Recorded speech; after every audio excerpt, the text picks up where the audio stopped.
Hello everyone, welcome to day 4 of India. You may notice I am once again in an awkward position and I have switched locations. I am now in Jaipur instead of Agra, but the same problem is happening again with the lighting. It is doing the flashy thing that is a sensory nightmare to me. I am currently in the place in the room where the effect is least intense, which is under the shelving unit that is supporting the television. It's a shame that I'm experiencing this effect because I have a perfectly nice bed, sofa, and desk I could all be filming from, but unfortunately the effect is worse. I am in a bit of an awkward position, but I have a pillow underneath me and housekeeping is going to be confused. So thanks for putting up with this. This is just more of the mysteries of the world. Yeah, like you see this blue line right here in the screen? I can tell you that that does not exist in person.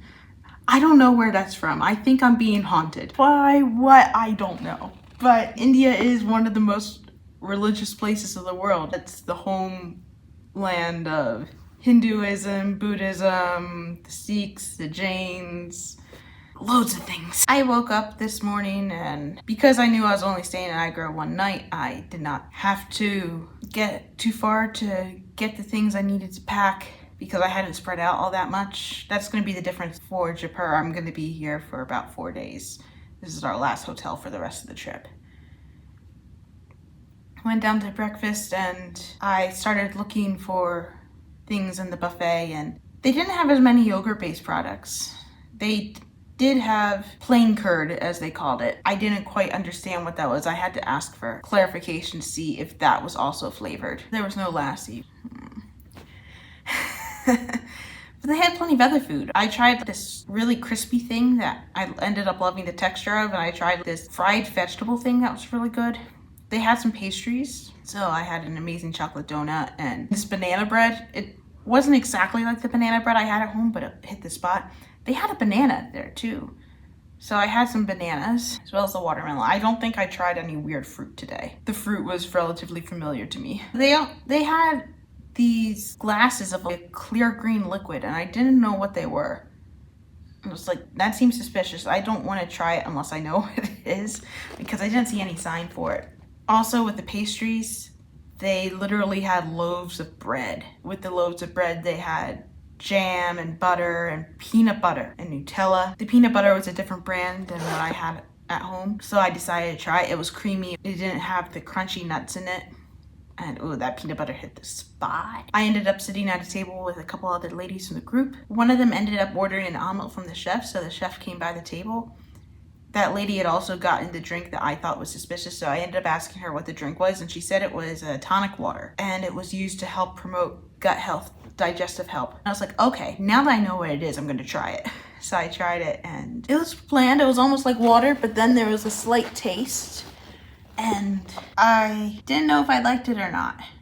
But it was mild enough that I could still try it multiple times and see what I thought about it. After that, I came back up to my room to just finish getting things together and to brush my teeth. They had items available like a shaving kit, a tooth kit, and a comb. What was weird about the comb was that it said it was 100% virgin plastic. So I think the plastic was made for the first time just to make this comb. But then they followed it up with it saying that it's 100% recyclable.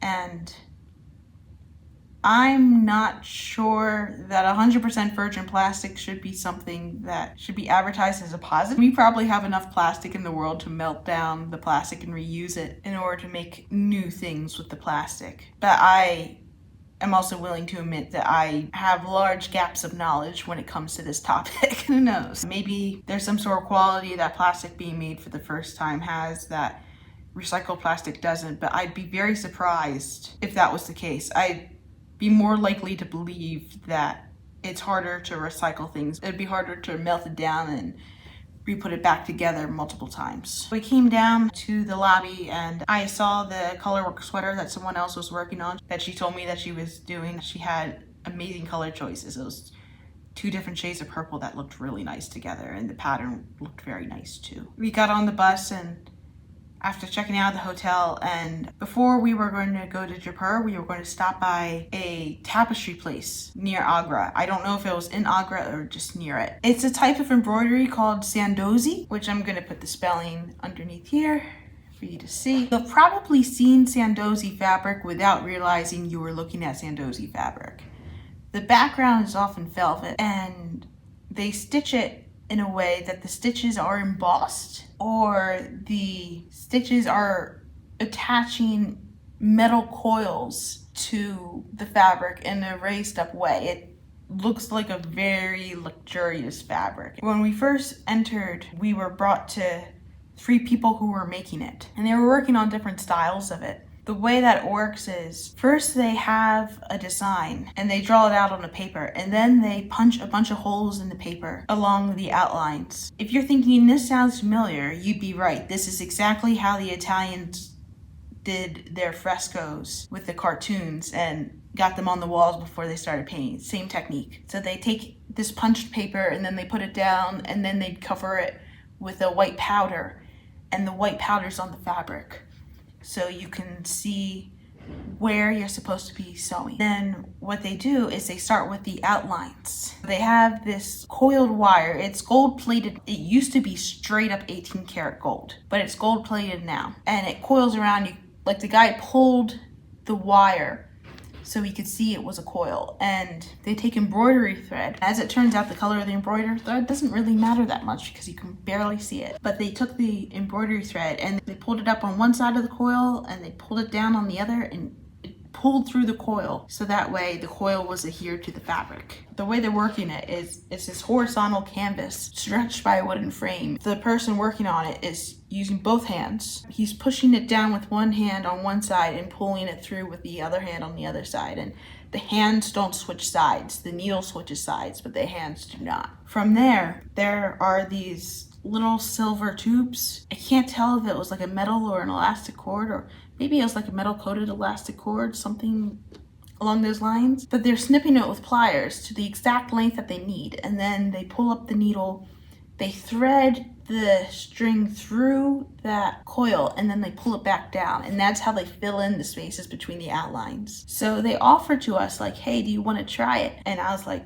yes, sign me up. So I got to sit down and I got to embroider a little leaf using that technique. The guy who was working on it, he was pointing with a pair of scissors where I needed to stick the needle, and he was using the pliers to cut the coils for me. He's been doing it so long, he could just judge by his eyesight how long it needed to be. He didn't have to double check anything. We did hear later on that it's hard to train the younger generation to do this because you need to train for 4 to 5 years before you're allowed to do it by yourself. And they don't use computers. This is all done by hand. This is basically, you have to download all this information into your brain so that way you can do what you need to do. And it's a slow process. It takes months to do a single piece if the piece is really big. One of the other people that was working on a piece there, he mentioned that his piece was taking him 7 months. It's a lot for just one piece of artwork, but it's an impressive piece of artwork. The place that we went to had provided fabric to royalty. They've been in business since the 1840s. It's been within the same family, 6 generations of that same family. And obviously they worked while India was still a British colony. So a lot of their work has gone to the British royal family and the British Empire that way. But they've also done it after India stopped being a British colony. They were still able to maintain business because they still had business with the British, but they also had business with other rulers. Also, while we were seeing the gentlemen work, like, they were also tying these golden strings to our wrists. I had mine put on shortly after I finished sewing that little bit. It was strange. The string was a little bit longer and the guy trimmed it shorter, and it might be on here for the rest of my India trip. It's like a gold wire thing that's very similar to what they're using. I don't know how well you can tell it here. After we saw them making the things, we followed the main guy, I think his name was Mr. Lark, into a room where he had many examples of it on display. The oldest piece there was from the 15th century. It was impressive. It was not the thing under a protective cover. There were 2 different pieces that were under a protective cover. One was of the Taj Mahal, and one was just the last piece that they made in the 1970s that used actual gold instead of just a gold-plated coil. The craftsmanship was impressive. It was like, you knew you were a piece of actual beauty. And they had pictures of the different people who came to visit them in the past. Mr. Lark was able to point out, that's my dad. There were pictures of then Prince Charles, now King Charles, visiting. He's like, oh, look, he's so young. And he's like, my dad's in this photo. There's another photo of Jackie Kennedy visiting, and he's like, my dad's in this photo too, and you can see he's smiling with Jackie Kennedy, not so happy with King Charles. He also pointed out which one was the picture of his mother too, but I'm not sure I managed to see which one was actually his mother from there. They also had the actual money books on display, and they had the one from Queen Elizabeth, and they had one from the first customers that they had. It was the last Tsar of Russia. They had a customer book from him. But yeah, it was just an impressive bit of history. The one that he showed us at the Taj Mahal. If you go to the Taj Mahal, there is a bunch of writing in Arabic around the entryway to the mausoleum. We were told that they recreated the exact script that they wrote with sewing thread. It's already very crowded in person. It's like super high, and you have all this intricate writing. And the fact that they recreated all that intricate writing around the Taj Mahal, that was impressive. Definitely a piece of artwork there. And they're still finding ways to sell their work out. They had more modern pictures of women in saris, and they mentioned something about New York Fashion Week. I don't quite remember what they were saying about that, but shortly after that, they led us up to their showroom. It's where they sell all of the stuff that they make now. I didn't realize I was going to be buying something today, but I bought something today. I overheard someone else asking how many people work in this workshop, and turns out it's 17 men create these pieces of art and 8 women. The men all come and work at the workshop on the site, but the women all work at home. The other person I was with was pressing like, can the women work in the workshop if they want to? And it doesn't sound like they do, but they did explain the women are working from home because they're also raising kids. So this way they can both take care of their kids and have income to be more financially independent, which is good. It's good that they're making it available. They did say that the women are mostly responsible for the smaller pieces like the bags and accessories, because that's something that's a little bit more transportable. So when I started looking around, an employee came up to me and started explaining stuff, and I was thinking, I gotta be careful because this stuff is expensive. One of the other ladies came up to me, he's like, yeah, we're not really gonna be bartering here, and are we? And I was like, nah, we're probably not. He was explaining the different things, like basically what they were meant to represent or different things. There were lots of highly embossed designs, especially of peacocks. He also showed me the different carpets that they made, like little carpets with all the different stones on the carpets, because they're also sewing gemstones onto these things too. I had already bought my first thing pretty quickly because I saw something small, and I found myself wanting to buy something from this shop because I realized I haven't really taken care of any Christmas gifts yet. I'm not typical of a souvenir buyer because my family's not really into getting souvenirs that much. They'd rather hear my stories. But there is one relative who wants a chance to go to India. She doesn't think it's going to happen, but she absolutely loves India. And I decided to get something small, so it had a higher chance of being made by a woman, and I found one in her favorite color. So I got her a box with a blue lid here. And if you're thinking, hey Becky, are you spoiling it by showing this even though you haven't gifted it to your godmother yet? I'm saying I'm perfectly fine. I know I'm behind, and this will probably be in her possession before it shows up on the YouTube channel. You can see it opens up. They took out the price tag. I paid 2,000 rupees for it, which translates to like about 20 bucks, which I knew without converting that it would be fine because it was less than the amount of money that I had converted into rupees. But yeah, you can see that's the outline of the coil there, and then they filled in with embroidery thread here, put on some gems. So this is the type of work that they're doing. They put it in this nice travel bag for me. They double bagged it, which is very nice of them. Yeah, these are the type of handcrafts we came to India for, not the Taj Mahal magnets. After I had finished buying, I went back down and They told us that we could go down to the bus. I went back to the men who were working on stuff, and I spent some more time watching them work.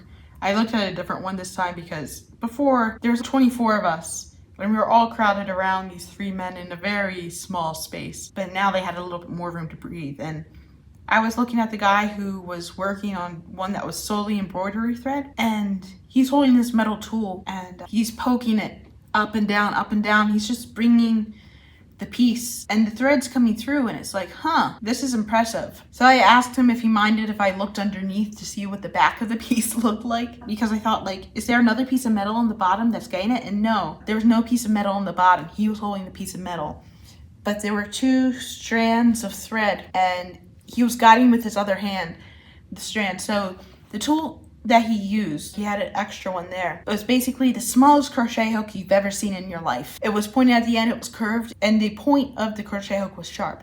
So he was sticking it through the fabric, hooking up the thread, and then using it to pull the thread through, and then sticking it down again, securing it that way as he went along. And he had already sewn with some white thread on top of that to make it more embossed. So that way the thread was then worked over that and had that more embossed feel to it.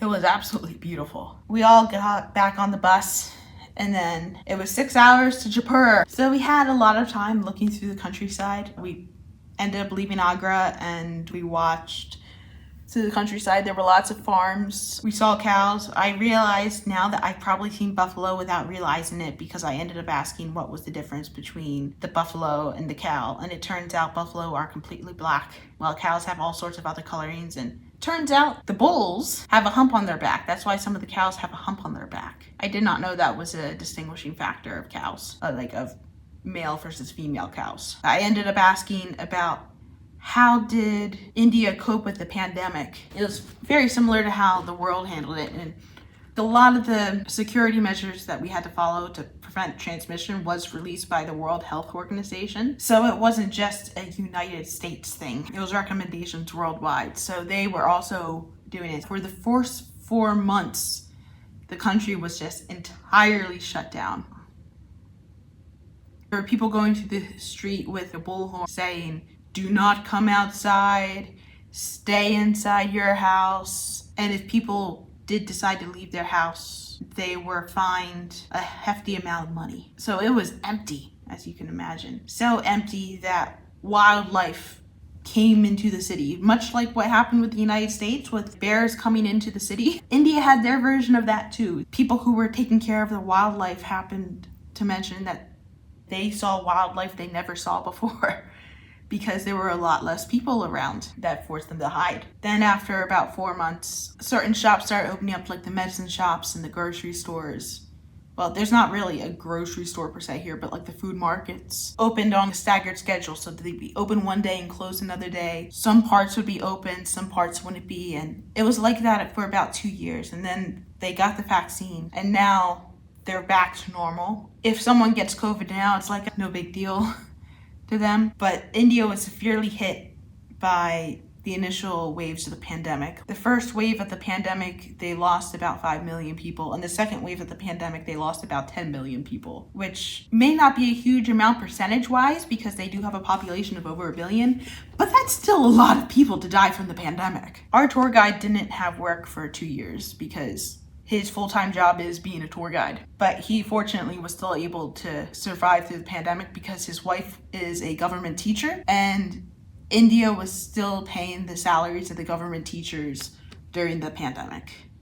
The private schools were a little bit out of luck there. But yeah, India went through the ringer here too. But I was glad to find out that information. They were masking up.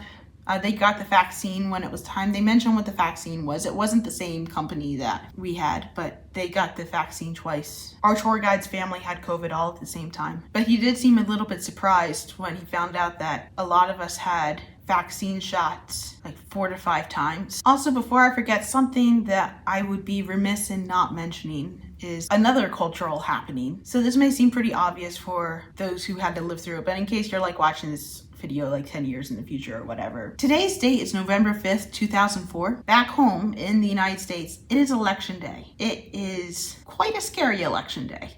I did not realize it was election day when I scheduled this trip But once I realized I signed up to do an absentee ballot, and I had already voted before I traveled here, and pretty much everyone in our group had voted before coming here. Anxiety throughout the country is at a fever pitch right now,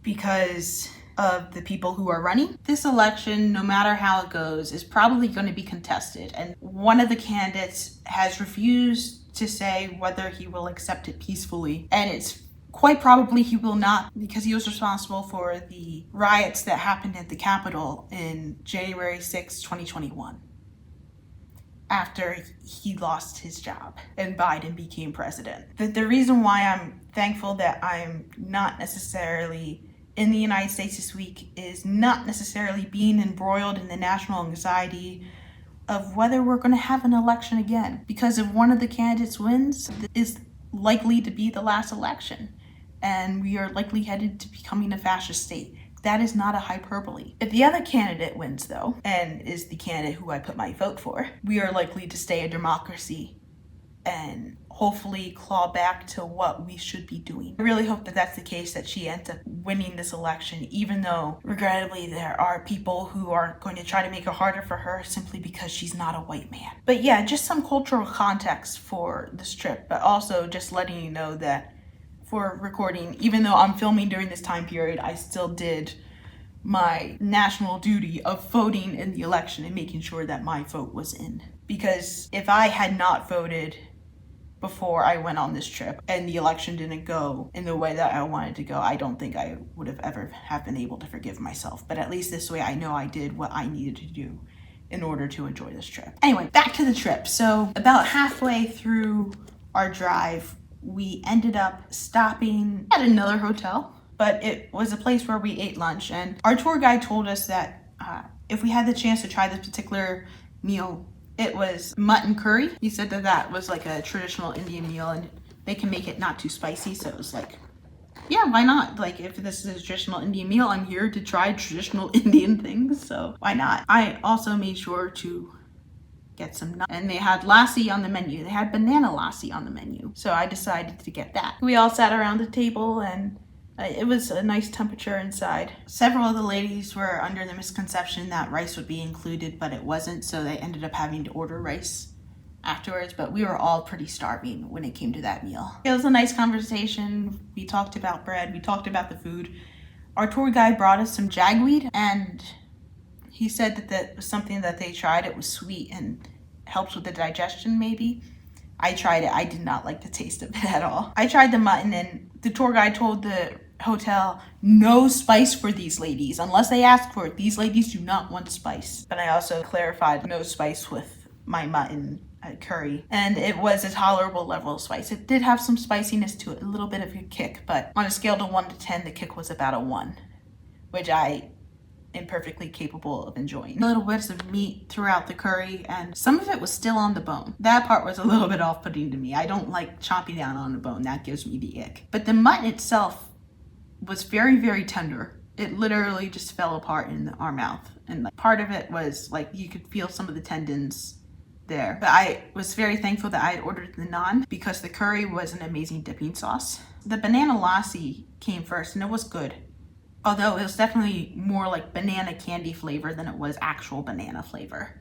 I was like, ooh, this is a different taste. It's the first time I used the cash rupee to pay for a thing instead of my card, because I mean, they were coming around with a card reader, and I realized I could go a little bit faster than if I had waited for the card machine, especially since I was told our bus is ready. We had an hour there. It was like, I need to use the bathroom first, which I mentioned to our tour guide so he wouldn't leave me behind. I ended up giving more than the actual amount, and he didn't give me back change, but to be quite honest, I really don't care. I'm just gonna consider it a tip, even though I don't think India has too much of a tipping culture, because when I calculated the rupees to dollars equivalent, the amount of money I didn't get back was less than $1's worth, and honestly, that's not worth causing a ruckus for. Then I ended up using the bathroom, and the bathroom was pretty clean. I had been warned ahead of time that there was no toilet paper, so I took a napkin from the table because they had these cheap paper napkins and used that as the toilet paper. They did have a toilet paper holder, but the toilet paper holder was rusted, and they did have a little bidet there, so that most people probably use the bidet nozzle in place of toilet paper here. But what really struck me about it was when I walked into the bathroom, there was a little girl lying on the floor, and she looked ill. She did not look well. There was another lady in there who I think was trying to make tips being a bathroom attendant because she was asking for towels and helping people with soap. I ended up not using her services after yesterday. I'm not crazy about mentioning the Magic Turfs books on my channel, but seeing the little girl on the floor reminded me of the very end of Deathly Hallows, where Harry is in his limbo state after he's had the Horcrux inside of him destroyed, and he has to decide whether he wants to go back to the land of the living, and you see the little body of Voldemort on the ground, and Dumbledore says you can't help him. That's what the little girl lying on the ground reminded me of. Yeah, it's going to stick around in my mind for a little bit. It's not really a good feeling to know that there are places in the world where someone's just lying down on the bathroom floor. There's not really a good reason to lie down on the bathroom floor. It's not really something that people do when they are in a good mood. I realize I'm saying this all after I filmed yesterday's from under the bathroom sink, but humans are masters of cognitive dissonance, are they not? Yeah, after I came out of the bathroom, there was a guy there who had a little snack market place. I was looking for some sort of snack that looked tasty and also that I never had before, like from a brand I've never seen. The guy pointed to a bunch of chocolate orange wafers, and it was a company I'd never seen. He said, these are really good, so I ended up buying some because I want something to munch on that's not necessarily a Cliff Bar. Cliff Bars are good, but Cliff Bars are meal replacement. I also like snacks that are not meal replacements. So this serves that thing, and I'll probably snack on it in case I got hungry during the ride. And you got some change with the rupees there. So I get to see a little bit more variety with the rupee bills, which is going to be pretty exciting.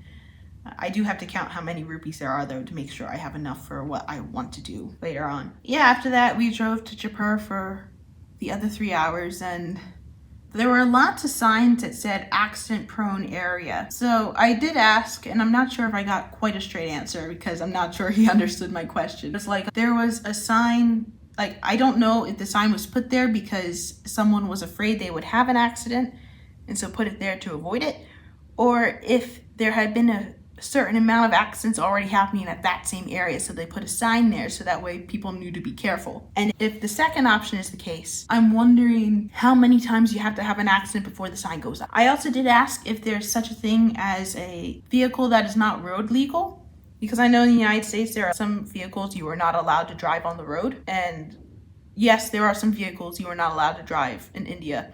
It's not necessarily the type of vehicle, because there are more variety of vehicles here in India than there are in the States. But it's more about if the vehicle is old and is causing pollution. Do you have a permit? And if you don't have the permit, you can't drive it. Also, if you don't have a driver's license. Otherwise, the police will pull you over and they'll charge you a huge fine. Our bus ended up getting pulled over by the police today. The police were pulling over several cars, I think. But when our bus got pulled over by the police, our driver got out and he did not look happy. At first, I thought it was because our driver probably felt something go on with the vehicle and he wanted to make sure that everything was all right. But no, the policeman just wanted money. It turns out the policemen are known for asking for money here, and people usually give them the money because if they get charged with the fine will be 5 times as expensive. So it's usually cheaper just to give them the money and go. So that's what happened to our tour bus today, and the lady who is as like the American half of the tour guides ended up saying, the story is he needed a sofa. He promised his wife a sofa and he needed to get the money for it tonight. So that's why we got pulled over. He saw this tour bus and it's like, ooh, I'm gonna make some money here. While we were driving, we ended up seeing the oldest mountain range in the world. I do not know how that was determined, but I'm absolutely certain there's some sort of scientific way that they can tell that. If carbon dating exists, they can absolutely figure that out. It's impressive to just be looking at a mountain and know that it's super old.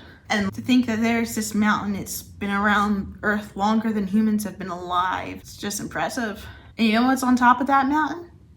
A mosque. When they came into Jaipur, the vibe became different. It became more industrialized. The roads are wider than they were in Agra, so it did not feel like we were right on top of these people as we came on, and there was more space for the cars to move around. I'm guessing Jaipur has a metro system. I haven't seen it yet. Agra, amazingly, is in the process of putting in a metro system. I think I forgot to mention this yesterday, but when we were in Agra, we drove by the metro station, and the metro station is not fully accessible throughout the entire city yet, but they have plans of it being like that within 4 years or something like that. They're working towards it. And honestly, I wish Philadelphia was doing the same thing. There could have been a subway closer to my house if the white people in my neighborhood weren't so racist in the 1940s to 60s. But because they were racist, I am now inconvenienced, and I'm slightly bitter about that. We ended up driving by a Sikh temple, which was very elaborately decorated. The Sikh temple offers a free lunch to anyone who arrives every day, which is impressive. And we drove by a Hindu temple. It's a relatively recent Hindu temple, we were told. It's about 40 years old. And we saw a fort on the countryside. Perhaps the most noteworthy thing that we saw were two naked men. It turns out that the Jains have a spiritual ritual that involves making a pilgrimage while naked. These are the same people who want to avoid killing anybody, and so they will cover their mouths so that way they don't accidentally breathe in a mosquito. But the two naked men were surrounded by an entourage of people in pink shirts to probably protect them, understandably so. But yeah, we hear this call of, why are those men naked? And then I stand up to get a look, and it's like, yeah, there are two naked men there.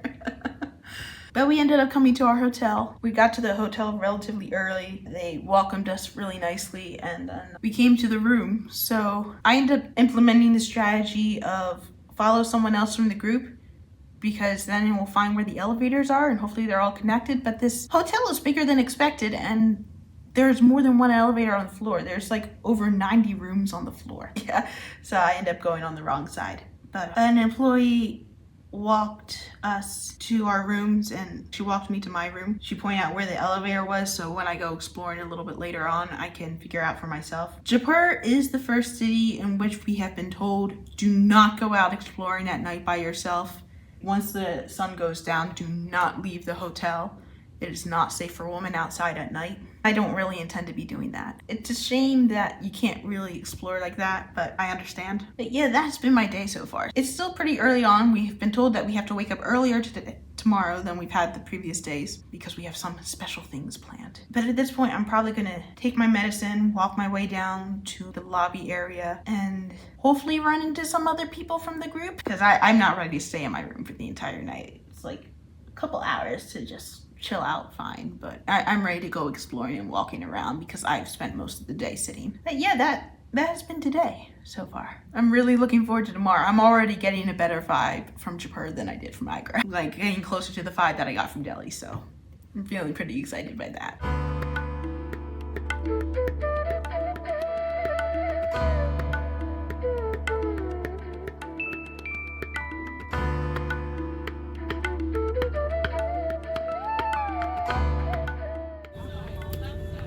You will see everything in the roads, donkeys, monkeys, cows, dogs.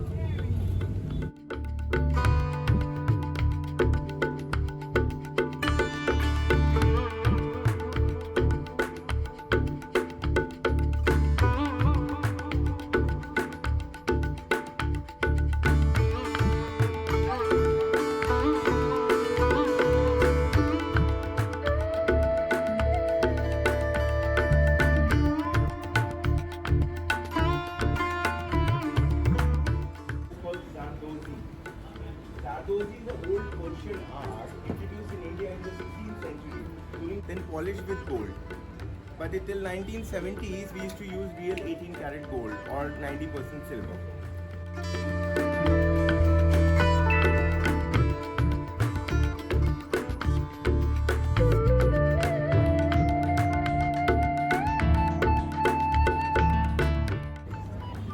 That's what they fill inside. Them into small pieces. So it's again a spiral. So that he will pick each piece by a needle. See how he's picking it up? And now he's filling it inside. So it's just one stitch that holds it? Yes, and that's how this will be done. So it's hollow? It's hollow, yeah, it's spiral. Oh, I see. See, this is the one he's using. Yes. So layer upon layer upon.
Minister of India.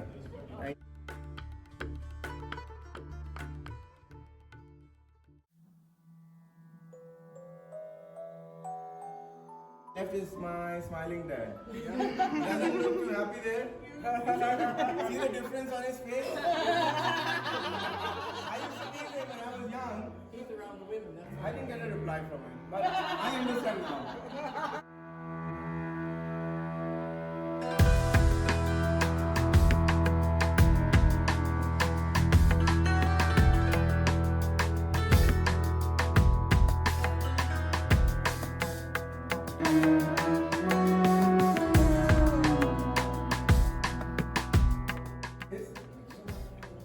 So I'm going to unfold our masterpiece. Right as in last time. Oh my god.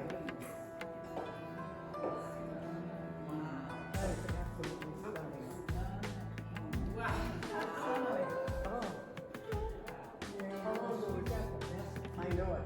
This is the largest known girls' chemistry in the world.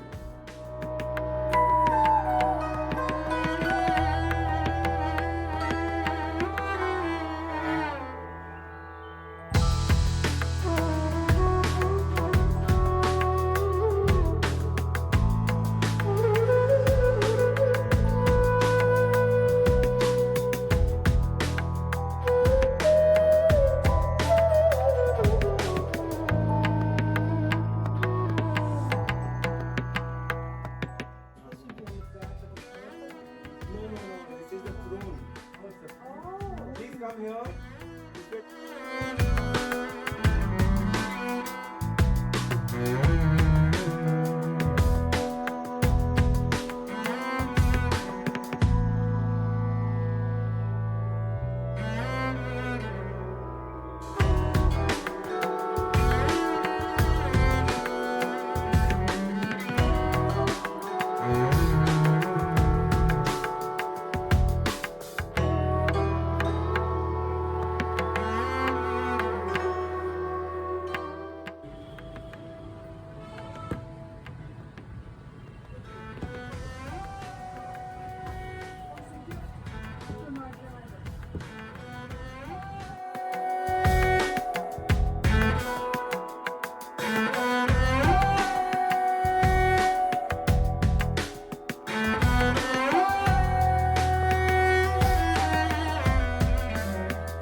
And this sanctuary is very big, very famous in the world. And you can see, cut down the mountains. They make houses from these trees, big buildings.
Manota Lake. There is a big dam on the backside.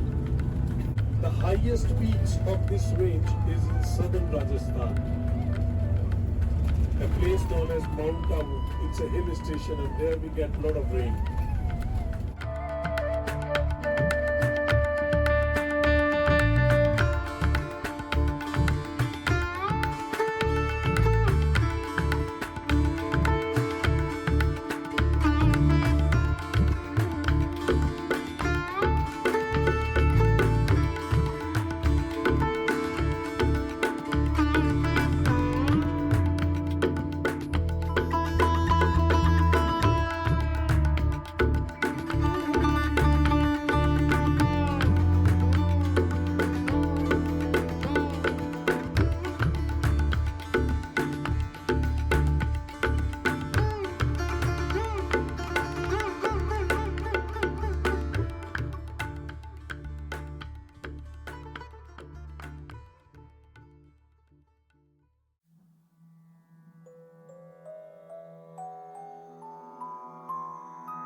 Free lunch for everyone Yeah, that comes? they provide free lunch, dinner, breakfast every day.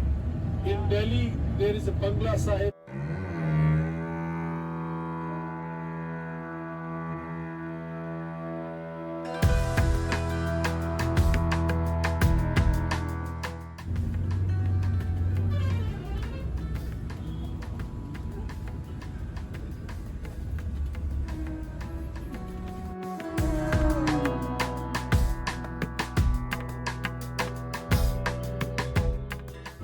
And it's a very new temple, only 40 years old.